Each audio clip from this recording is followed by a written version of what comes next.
Physics second year chapter number 13 current electricity. My dear students, very important topic, Wheatstone bridge. Circuit मैंने इसलिए आपके सामने light सा draw किया ताकि टाइम थोड़ा सेव हो जाए और शॉर्ट टाइम में आपको I have to explain the topic. This is a mesh A B C D A W F C F Wheatstone ने एक कंसेप्ट दिया था which is the application of, ये उसकी एप्लीकेशन है किरचॉफ सेकंड रूल की. There are three loops are going to be formed. एक loop ये बन गई, करंट I1 फ्लो हो रहा है. एक लूप ये बनी, इसमें करंट I2 फ्लो हो रहा है. और एक लूप ये बनी जिसमें करंट I3 फ्लो हो रहा है. There are three loops. मैं लूप्स के नाम लिख रहा हूं आपके सामने. A B D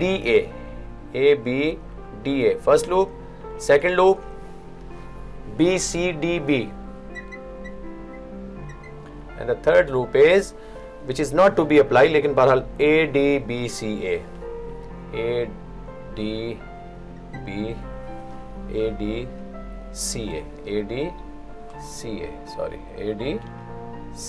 there are three loops. ज्यादातर ये दो loops अप्लाई होंगी. So what is a Wheatstone bridge? Wheatstone bridge is an electric circuit which is used to measure unknown resistance. Unknown resistance कैसे फाइंड करेंगे? If you know the R1, R2, R3 and we should calculate the fourth resistance, number one. Number two, we are going to be adjust the circuit in such a way that even galvanometer is attached between two points B and D. तो galvanometer का काम क्या होता है? Current flow होना. लेकिन we should adjust this circuit in such a way that no current flowing through galvanometer. Mean galvanometer shows zero deflection. ये वो स्टेज लानी है जहां पे galvanometer में करंट फ्लो नहीं होगा. तो लेट्स स्टार्ट करते हैं कि I1 करंट यहां से फ्लो हो रहा है, यहां से स्टार्ट हुआ है. First loop, there are two loops मैं इसमें बनाऊंगा. आपने लूप्स को जरा गौर से देखना है. लूप 1, ये लूप 1 के मुतालिक मैं लिखने लगा हूं. किरचॉफ सेकंड रूल अप्लाई होगा. लूप 1 यही है, लूप 2 यही है, ठीक है ना. ये मैं इसलिए टॉप पे लिख दी है. डेफिनेशन क्लियर हो गई है. और इसको हमने ड्राइव क्या करना है वो मैं साइड पे लिख रहा हूं. R1 by R2, R3 by R4.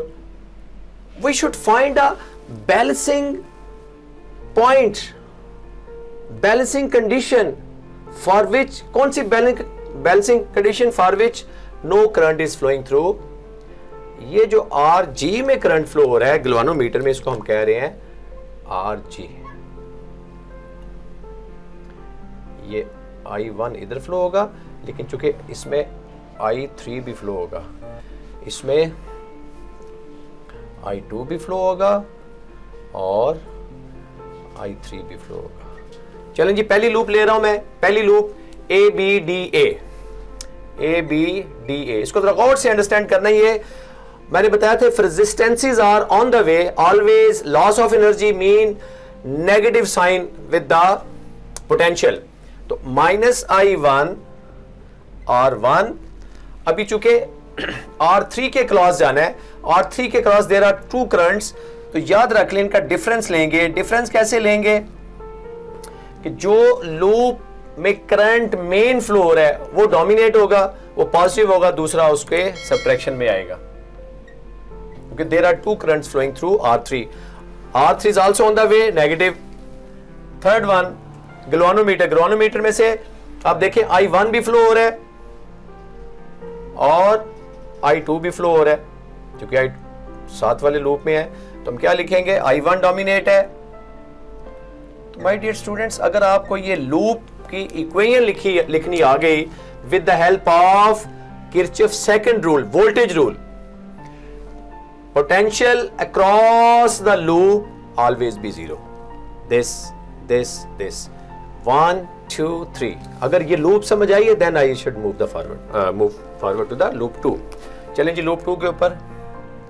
Loop 2 को जरा गौर से समझना आपने, बिल्कुल ऐसे ही है जैसे वो है, ठीक है. अभी देखें इस लूप को. लूप का नाम क्या है जी? इसमें BCDB. और से जरा देखिएगा. अभी देखें I2 करंट फ्लो होगा यहां से माइनस I2 R2, फिर R4 में से there are 2 currents are going to flow, तो डिफरेंस ऑफ करंट लेंगे, लेकिन डोमिनेट कौन सा होगा? I2 वाला। R4, फिर ये गैल्वानोमीटर में से, गैल्वानोमीटर से I2 माइनस I1, अभी चूंकि सर्किट में डोमिनेट करंट कौन सा है? I2। डिफरेंस तो लेना है हमने, डिफरेंस मस्ट बी टेकन, लेकिन कौन सा? जो करंट डोमिनेट है। तो माय डियर स्टूडेंट्स, ये 2 लूप्स को हमने voltage Kirchhoff second rule apply किया है। कौन सा रूल अप्लाई किया है? Kirchhoff second rule. कौन सा सेकंड रूल है? Voltage rule. ये दोनों पे हमने अप्लाई कर दिया है। अभी मैंने क्या बताया था कि we should adjust the circuit in such a way that galvanometer shows zero deflection. तो जब गैल्वानोमीटर में डिफ्लेक्शन जीरो तब होगी when I1 minus I2 become to be zero. जब ये जीरो होगा, zero mean I1 must be equal to I2। Point to be noted, ये current same होंगे। I1 I2 becomes to be same, galvanometer shows no deflection. Understand this point? बस इस point पे लाना था। नाउ लूप 1 एंड 2 अगेन, फिर loop 1 और 2 की फॉर्म देखें क्या बनती है। लूप 1 की फॉर्म बन गई minus I1 R1 minus I1 minus I3। ये क्या हो गया? जीरो। तो सॉरी टर्म, जीरो से दोस्ती जीरो। ये जब I1 minus I2 zero, I2 minus I1 zero, क्योंकि दोनों का डिफरेंस ऑफ करंट सेम है। इसकी जगह I1 पुट करो, इसकी जगह I1 पुट करो तो कैंसिल हो जाएगा। लूप 2, बस ये पॉइंट समझ आ गया तो माय डियर स्टूडेंट्स आपको ये पूरा टॉपिक समझ आ गया। इसके साथ R3 है, इसके साथ R4 है, ये भी जीरो हो गया। ये आपके पास 2 इक्वेशन आ गई। अच्छा, अभी देखिए एक पोजीशन इसकी ये है कि इस वक्त हम करंट I1 को या I2 कर लें या I2 को I1, क्योंकि बोथ आर इक्वल। अभी मैं इसके साथ लिखूंगा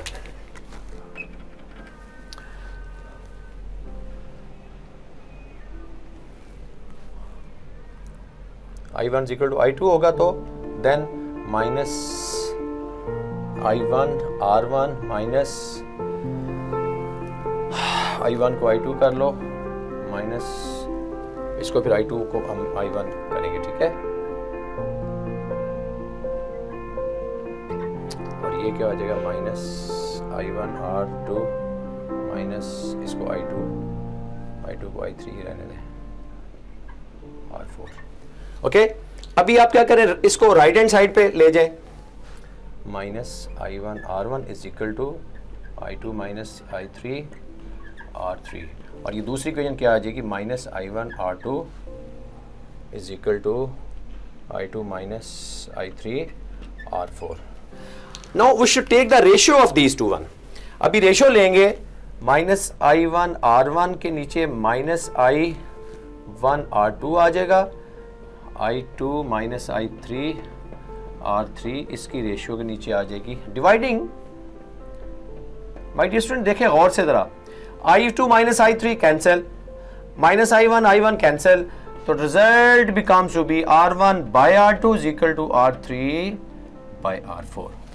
ये जनाब मैंने रिजल्ट निकाला है, किस बेस पे निकाला है? इसको जरा गौर से देखिएगा। This is the mathematical derivation of, जो मैंने बताया था किरचॉफ व्हीटस्टोन ब्रिज की, CF व्हीटस्टोन, ये नाम था साइंटिस्ट का जिसने ये ड्राइव किया है। उसने बताया कि we should use this circuit as to find the unknown resistance, number 1, और नंबर 2 कैसे फाइंड करना है? गैल्वानोमीटर शोज जीरो डिफ्लेक्शन, और जीरो डिफ्लेक्शन के लिए मैंने आपको बताया है उसके लिए करंट शुड बी सेम। ये बार बार मैं बता रहा हूं। फिर इसको आपने 1 बाय 1 करके I2 की जगह I1 पुट कर सकते हो, I1 की जगह I2, क्योंकि both are equal, x equal to 2 हो तो wherever x you should put it 2। इस तरीके से करके हमने आखिर में आपने क्या लिखना है इसके लिए? So this circuit condition of bridge to balance and is called. अच्छा, इसके लिए छोटी सी एग्जांपल मैं आपको जल्दी से बता दूं। अगर ये सपोज करें R1 6 ओम है और R2 जो है वो 3 ओम है, what is the ratio of this? 6 by 3 is equal to 2। अगर R3 10 ओम है, R4 5 ओम है, तो 10/5 2। अभी देखें ये वो कंडीशन आ गई है जिसमें इनकी रेशियो सेम है, वो रेशियो सेम को हम कहते हैं उसकी बैलेंसिंग कंडीशन है, where galvanometer shows zero deflection. जब तक गैल्वेनोमीटर जीरो डिफ्लेक्शन शो नहीं करेगा, Wheatstone bridge can not be applied और unknown resistance can not be calculated. तो माय डियर स्टूडेंट्स, ये छोटा सा एक लाइट बोर्ड का मैंने कंसेप्ट आपको दिया है, फिगर एक्सप्लेन की है। आई होप के इस पूरे टॉपिक को आप इंग्लिश में कंस्ट्रक्शन, सबसे पहले इसकी डेफिनेशन लिखेंगे, फिर उसके बाद कंस्ट्रक्शन में क्या लिखोगे, Wheatstone bridge consist of 4 resistances R1 R2 R3 are connected in such a way that its form a mesh. क्या बनता है ये मेश बनाता है, स्पेसिफिक शेप है क्या, ABCDA,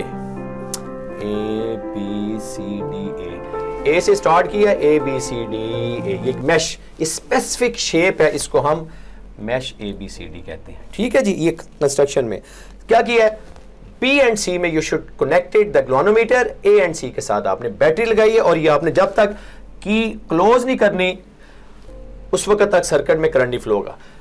even the key is going to close, galvanometer shows zero deflection. जब तक गैल्वेनोमीटर में जीरो डिफ्लेक्शन शो नहीं होनी, करंट I1 I2 जीरो नहीं होना, सेम करंट नहीं होगा, उस वक्त तक हम व्हीटस्टोन ब्रिज से अननोन रेजिस्टेंस कैलकुलेट नहीं कर सकते। Now dear students, take a screenshot of this, इसको अच्छे तरीके से प्रैक्टिस करें। ये मैंने आपके नॉलेज के लिए प्रैक्टिस बताई है कि ये वो बैलेंसिंग कंडीशन है जहां पे डिफरेंट रेजिस्टेंसेस के बावजूद रिजल्ट दोनों की रेशियो का सेम आता है, which is called balancing condition. If you feel any difficulty comments में मुझे बताइएगा। Thank you.